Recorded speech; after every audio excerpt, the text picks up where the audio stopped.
जय श्री हरे विष्णु। दोस्तों, माँ लक्ष्मी की कृपा आपके और आपके परिवारजनों पर सदा सर्वदा बनी रहे। नमस्कार दोस्तों, मैं गनिका सिंह आप सभी का अपने चैनल पे स्वागत करती हूँ। कैसे हैं आप सब, ये बताने के लिए हमेशा की तरह कमेंट बॉक्स में जय माँ लक्ष्मी ज़रूर लिखें। दोस्तों, सनातन धर्म में एकादशी तिथि का बहुत ही महत्व होता है। पूरे वर्ष भर में 24 एकादशियां हमें प्राप्त होती हैं और इन 24 एकादशियों में सबका अपना अपना महत्व होता है। इनमें से एक है देवशयनी एकादशी। इस एकादशी के दिन से ही भगवान श्री हरि विष्णु निद्रा अवस्था में चले जाते हैं, यानी कि भगवान श्री हरि विष्णु 4 महीनों तक विश्राम करते हैं। इसीलिए इन महीनों को चतुर्मास भी कहा जाता है। आषाढ़ माह के शुक्ल पक्ष एकादशी को देवशयनी एकादशी कहते हैं। तो आज हम इस वीडियो में यही जानेंगे कि 2024 में देवशयनी एकादशी कब प्रारंभ हो रही है, कब समाप्त हो रही है, भगवान श्री हरि विष्णु की पूजा विधि क्या होगी, किन नियमों का हमें पालन करना चाहिए, इस दिन हमें क्या करना चाहिए, क्या नहीं करना चाहिए, बहुत सारी महत्वपूर्ण जानकारी। तो वीडियो को अंत तक ज़रूर देखें। उससे पहले दोस्तों, एक छोटी सी रिक्वेस्ट है, अगर आप सभी के लिए वीडियो हेल्पफुल होता है तो वीडियो को एक लाइक ज़रूर करें। आपकी एक लाइक से हमें बहुत प्रेरणा मिलती है, तो वीडियो को लाइक ज़रूर किया करें।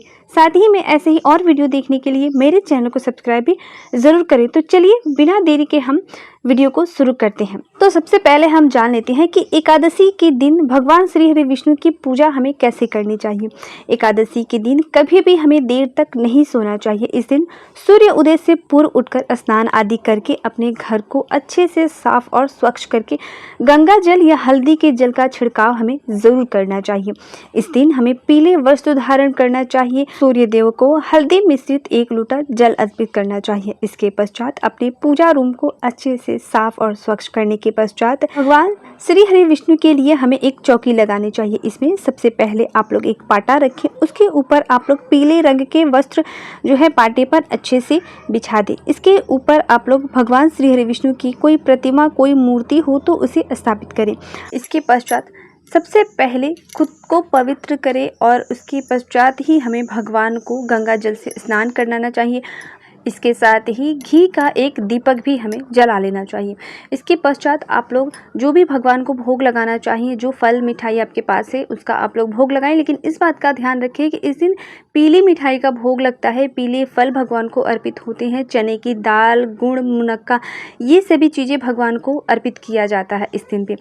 पूजा संपन्न होने के बाद आप लोग आरती कपूर से भगवान की ज़रूर करें। बिना आरती के पूजा अधूरा माना जाता है।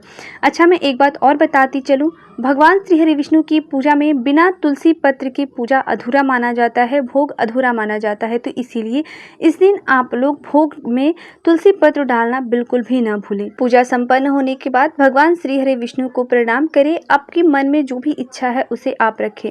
मान्यता है कि जो व्यक्ति देवशयनी एकादशी का व्रत करता है उसके सारे पाप नष्ट होते हैं, उसके घर से दुख और दरिद्रता जो है वो दूर रहती है, माँ लक्ष्मी की कृपा प्राप्त होती है। एकादशी के दिन भगवान श्री हरि विष्णु के साथ साथ माँ लक्ष्मी और माँ तुलसी की भी हमें पूजा जरूर करनी चाहिए। इस दिन माँ तुलसी के समक्ष एक घी का दीपक जलाना ना भूलें, इससे आपके घर में कभी भी रोगों का निवास नहीं होगा। तो चलिए अब जान लेते हैं कि एकादशी के दिन हमें कौन से ऐसे कार्य हैं जो बिल्कुल भी नहीं करने हैं। तो इसमें सबसे पहला कार्य जो है वो ये है कि आपको देर तक इस दिन नहीं सोना चाहिए। दूसरा है कि इस दिन तुलसी पत्र नहीं तोड़ना चाहिए। किसी भी एकादशी के दिन कभी भी भूल से तुलसी पत्र नहीं तोड़ना चाहिए, इससे हमें जो है वो पाप लगता है। मान्यता है कि एकादशी के दिन पे माँ तुलसी निर्जला उपवास करती हैं भगवान श्री हरि विष्णु के लिए, और जब हम जल अर्पित करते हैं तो उनका व्रत खंडित होता है और इसका सारा पाप हमारे सर आता है। तो इसीलिए कभी भी एकादशी के दिन पे माँ तुलसी जी पर जल अर्पित ना करें। अगला सावधानी आप लोगों को क्या रखना है कि कभी भी भूल से भी एकादशी के दिन पे भगवान को अन्न का भोग नहीं लगाना चाहिए और ना ही अन्न दान में देना चाहिए। इस बात का भी हमें ध्यान रखना चाहिए। जितनी भी सुहागिन स्त्रियां एकादशी का व्रत करती हैं उनको खासकर ध्यान रखना चाहिए कि व्रत के दिन बालों में शैम्पू वगैरह ना करें। एक दिन पहले ही शैम्पू करके साफ स्वच्छ हो जाएं।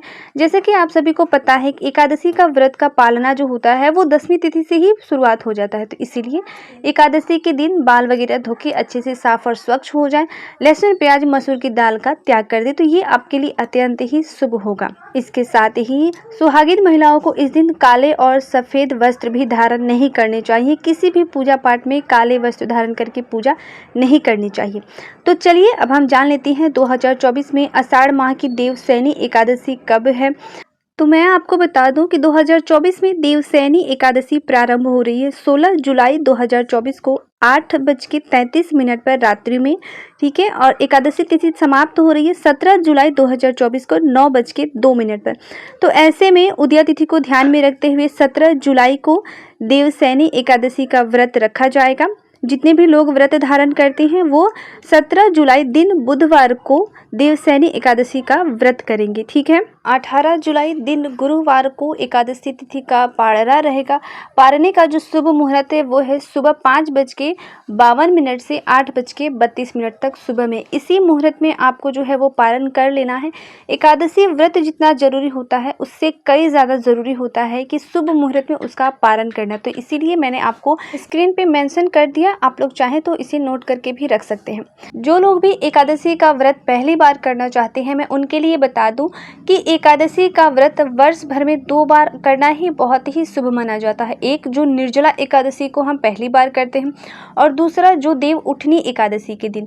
तो निर्जला एकादशी जो कि अभी हाल ही में गया है और दूसरा जो अभी आ रहा है देव उठनी एकादशी। जो लोग भी पहली बार करना चाहते हैं मैं यही बोलूँगी कि आप लोग देव उठनी एकादशी से एकादशी का व्रत उठाएं तो ये आप लोगों के लिए अत्यंत ही शुभ होगा। तो आशा करती हूँ आज का वीडियो आप लोगों के लिए बहुत ही हेल्पफुल होगा। वीडियो हेल्पफुल लगी तो वीडियो को एक लाइक ज़रूर करें, साथ ही में ऐसे ही और वीडियो देखने के लिए मेरे चैनल को सब्सक्राइब भी ज़रूर करें। मिलता हूँ आप सभी से नेक्स्ट वीडियो में, तब तक के लिए नमस्कार। जहाँ भी रहिए खुश रहिए, स्वस्थ रहिए।